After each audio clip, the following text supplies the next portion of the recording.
So today on the Fixit Shed, I want to talk about the CleanForce 1800 power washer that I picked up at a yard sale a couple of years ago.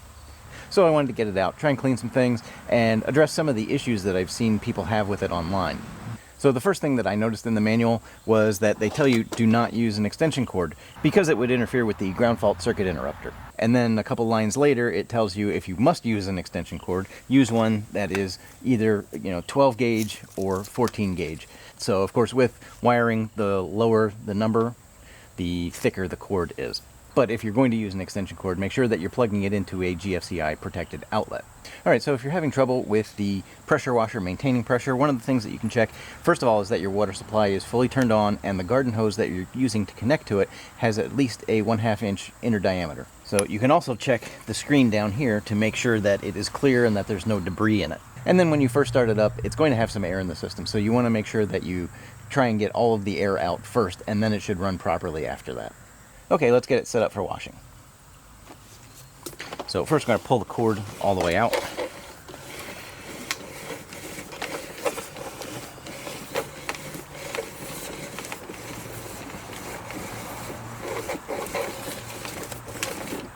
Okay, and we're going to set this down. Oh, get the nozzle out of the way.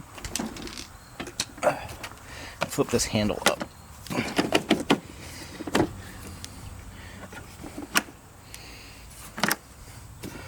Okay.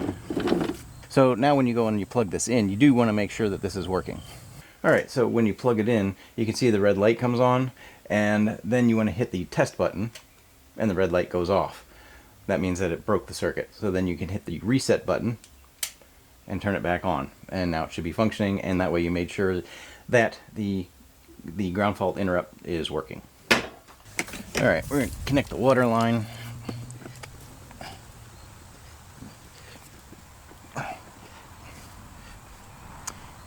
So this does come with 3 different nozzles. So the yellow one, the white one, and the black one. The black one is if you're going to be using any kind of soap and you just want to foam. So that's a very gentle spray. The white is a medium spray. You can use that if you're like washing your car or something. The yellow is a more powerful spray, which would be useful when you're washing sidewalks or buildings or something like that. And if you want to change them, it just has a collar that you pull back and you insert the new one, and then you can release it, and then that's locked in. And to remove it, you just pull the collar back, pop it out. So as far as the soap goes, it just goes in this bottle here, but the soap can vary from manufacturer to manufacturer, so read the manufacturer's instructions on their soap bottle. Alright, so I've turned the water on, and there's a lock on the handle, so you just want to flip that out of the way. There we go. Alright, and then you get a stream of water coming out. So now I want to turn it on. There we go. And you get a light stream of water, which should come up the pressure.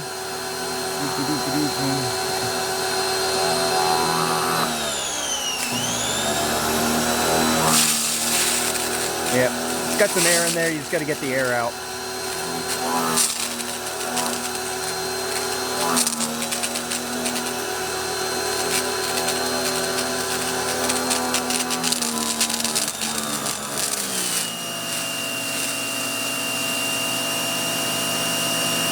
That seems pretty good.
Still needs some work, but better than it was.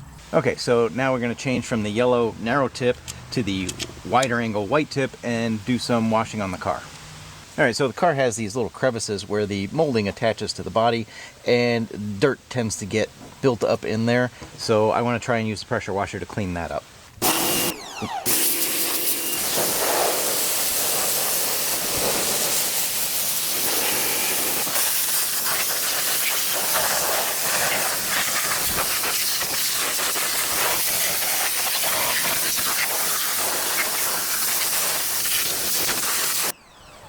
So it did a pretty nice job on cleaning out the gunk around the molding, and it also did a nice job cleaning off the brake dust on the wheels. So usually I got to break out a brush and scrub really hard to get rid of it.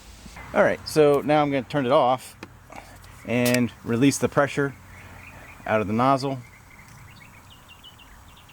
And I turned the water pressure off at the faucet too. Alright. And now we should be able to reel in the hose.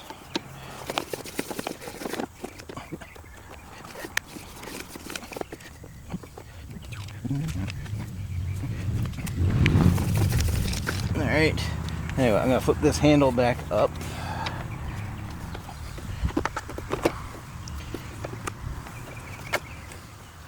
And we're going to disconnect the garden hose.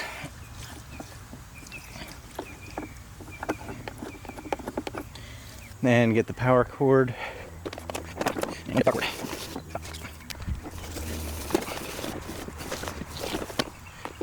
Okay, so I'm happy with this CleanForce pressure washer. It seems to work pretty well. And so the last thing when you're putting it away, you want to put it someplace where it's not going to freeze. This still has water in it. There's water in the pump. So if it freezes, it's going to damage, potentially break and ruin the pump. So you want to put it someplace, if you're going to put it like in your basement, you don't want to put it right next to the furnace because that could dry out the rubber O-rings and things that keep it from leaking. But you do want to put it someplace where it's not going to freeze. Alright, so if you got something out of this video, please be sure to give it a thumbs up. And if you want to help the channel out, please consider subscribing or becoming a member by clicking the join button below. Thanks for watching. Take care.